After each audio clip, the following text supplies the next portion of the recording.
Alberto Moravia, An Astrological Portrait by Ciro Discepolo. Director Rico dreams of shooting his first film and sees the protagonist disobey his instructions and advance naked towards the camera until she completely blinds the lens with her pubis. The analogical reference is clear.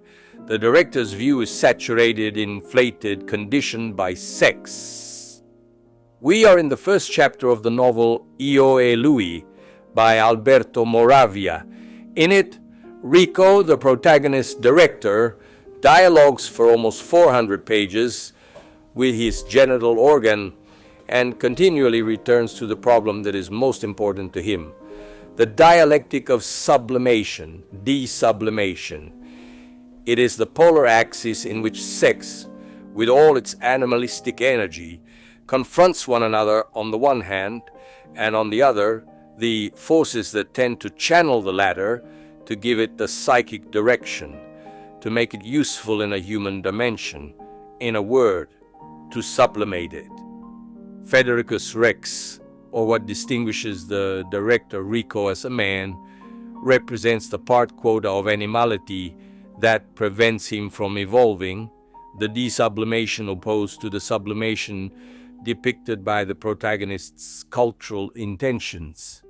Both, like images reflected through a mirror, like different alter egos of the same psychological matrix, revive the Dr. Jekyll, Mr. Hyde dualism that in each is polarized around the most significant parameter or parameters of their own psychology. For Rico or for Moravia, the polarization occurs around the concept of sublimation, a process postulated by Freud to explain certain human activities, apparently unrelated to sexuality, but which would have their spring in the strength of the sexual drive. Freud described artistic activity and intellectual investigation above all as sublimated activities. The drive is said to be sublimate to the extent that it is diverted towards a new goal and tends towards socially valorized objects.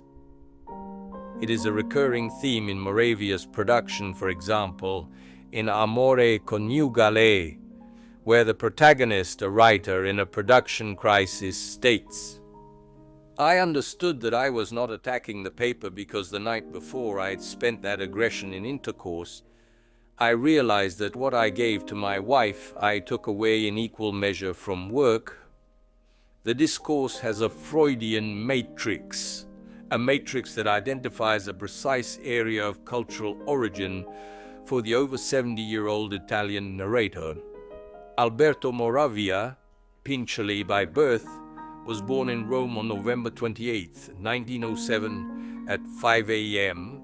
He is a Sagittarius with Scorpio ascendant and the moon in Virgo.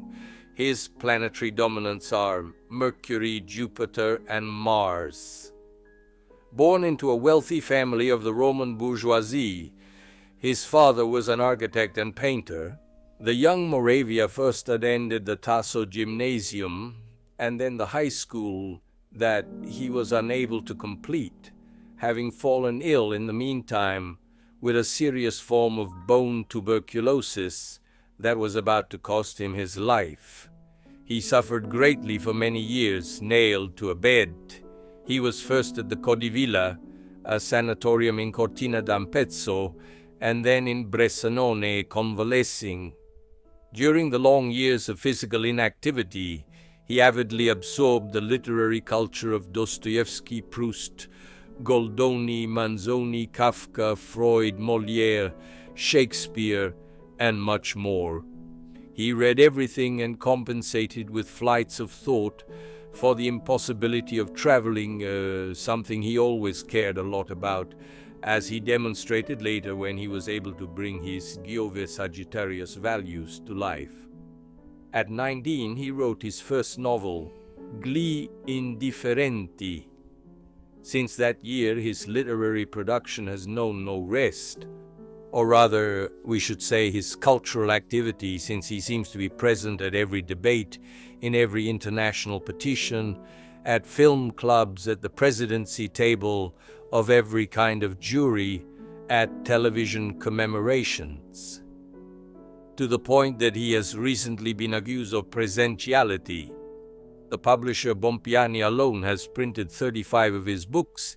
It is impossible to count the articles, reviews, essays, prefaces to books, poems, and even fables.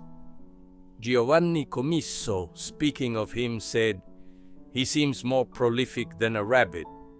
Sergio Saviane, the television critic of L'Espresso, has his own idea about Moravia's need to write so much.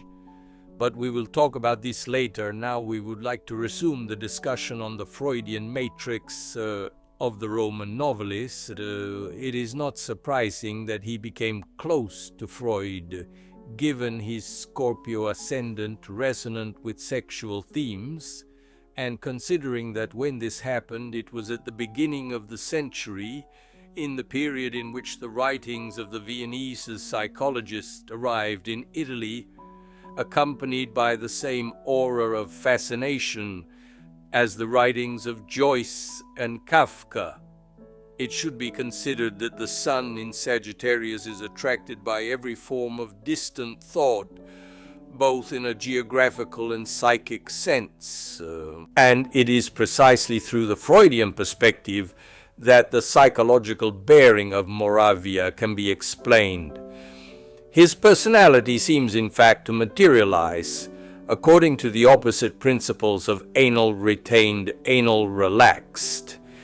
This is what André Barbeau illustrates admirably with regard to the signs of Virgo and Scorpio, both strong in Moravia's horoscope.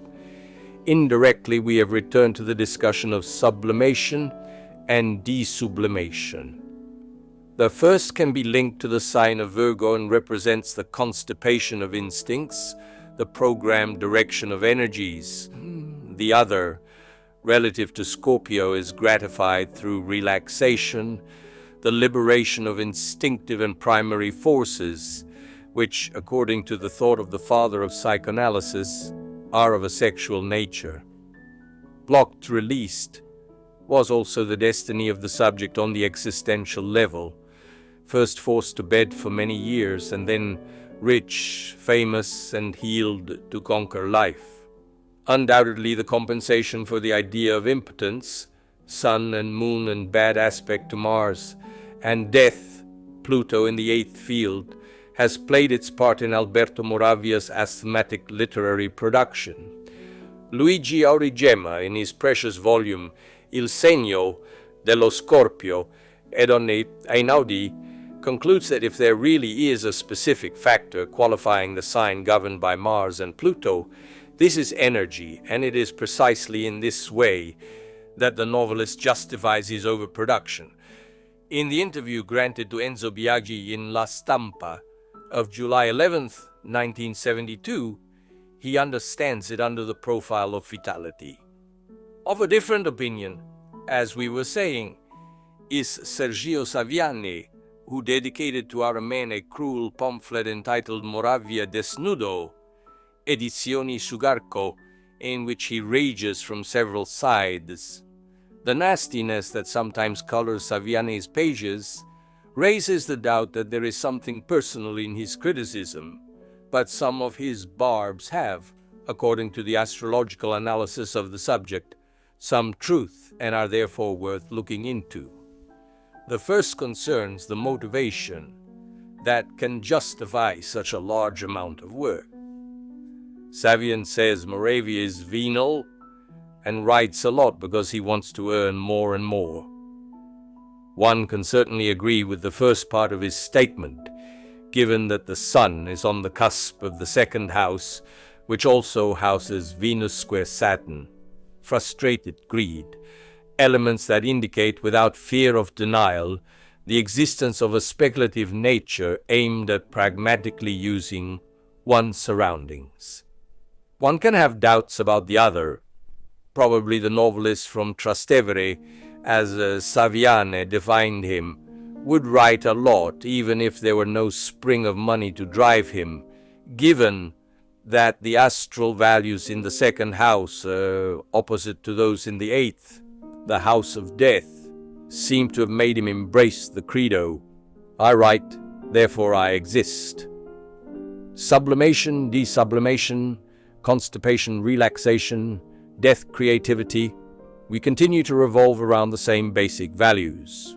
An octave higher or lower, we still compare his literary creativity with his human sterility. He has no children. Saturn dissonant in the fifth house.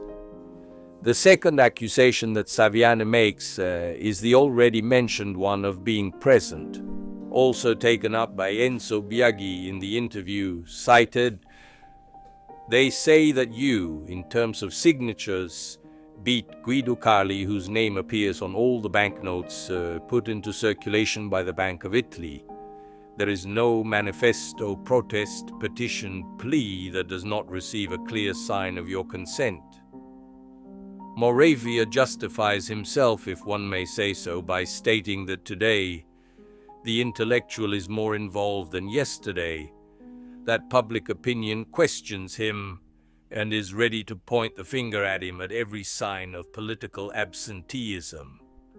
All this is true. On the other hand, one cannot deny that Sagittarius is a present-minded individual and that he loves to saturate the salons and their satellite expressions with his presence. The other criticism made by the author of I Mezzi Busti to the writer Enzo Sicilianizzato al Plasmon, as he himself defines him, is that he's inconsistent on the issue of women. How can he says, declare himself a feminist if then all the female characters in his novels are prostitutes, by profession or pleasure? Women under judgment, inferior beings. Honestly, looking at Alberto Moravia's horoscope, one does not understand how he can be sincerely a feminist, if not by doing violence to his nature. It would be more credible if her feminism were reasoned, torn from her desublimated nature, with the strength and emancipation of the intelligent intellectual. The Moon-Mars dissonance in the radical theme recalls the hypothesis of a negative relationship with the mother and the certainty of a generalized hostility towards and/or from women. On one point one cannot agree with Saviani, and that is his judgment of stupidity addressed in the cited text to the one he calls the toilet novelist or the obstacle narrator. Intelligence is undoubtedly Moravia's strong point, as he has a beautiful angular Mercury on the ascendant in Scorpio trine to Saturn and Neptune. It would be difficult to wish for a better intelligence for oneself. It is an extraordinary acumen made up above all of a sense of observation, supported by the rigor of logic, Saturn, and perceptive sensitivity, Neptune. He, like few others, knows how to look inside a scene, and this is why his descriptions are so detailed, under a microscope. The Virgo values also contribute to increasing the lucidity of Moravia's intelligence, and to the same values we also owe the method, the organization, the precision of the subject who every morning habitually sits from 8 to 12 at the typewriter and imposes on himself a number of pages pro die to type. Still remaining with the moon in the 10th house and damaged by the sun and Mars, it should be noted that part of its popularity is in fact unpopularity, or rather antipathy. Finally, it should be considered how very dissonant themes, such as this one, can give rise to two antithetical destinies. The vertical fall under the weight of too many trials, or greatness under the compensatory push of those who stubbornly do not surrender to fate, and know that only by clenching their jaws with all their strength will they succeed. Moravia's perpetually worried look and frowning face leave no doubt about the trials he has had to, and still has to overcome, As Enzo Biaggi says, he brings the sanatorium with him. Ciro Discepolo, many years ago,